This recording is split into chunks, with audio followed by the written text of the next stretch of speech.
On n'en parle pas assez, mais elles sont partout. Des fins fonds des facultés, au trottoir de l'opéra, elles sillonnent la France et rejouent inlassablement les mêmes airs avec leurs trombones, leurs trompettes, même leurs cymbales. Je parle de qui? Les fanfares bien entendu. Et aujourd'hui nous allons étudier une fanfare, mais pas n'importe laquelle. Celle de la faculté de médecine de Paris-Descartes. Enquête, reportage, investigation.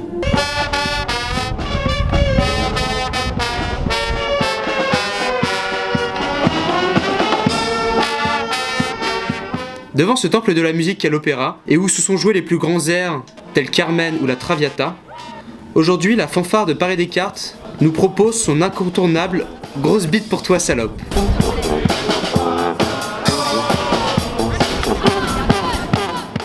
Devant ces paroles incompréhensibles, diverses questions se posent. Ces chansons signent-elles là la perte de repères d'une jeunesse incomprise? Ou bien veulent-ils exprimer leur mal-être au sein de la société? Leur réponse à cela est, je cite, « Ouais, c'est drôle le cul, je les aime bien !»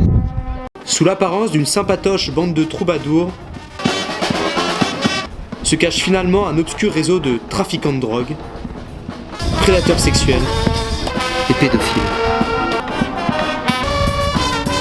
La revente de disques et l'extorsion de fonds leur permet d'amasser des sommes considérables, de financer leur beuverie et d'autres activités dégradantes. No, God! No, God, please, no! No! Nous avons tenté de les approcher, mais devant leur attitude belliqueuse, nous avons préféré effectuer un repli stratégique. Par la suite, nous avons tenté de reprendre contact avec eux, mais sans résultat. Nous avons donc mené l'enquête de notre côté et sommes maintenant persuadés que l'influence de cette fanfare ne se limite pas à une simple faculté mais prend maintenant des ampleurs insoupçonnées. En effet, ses membres ont envahi les plus hautes strates de la société.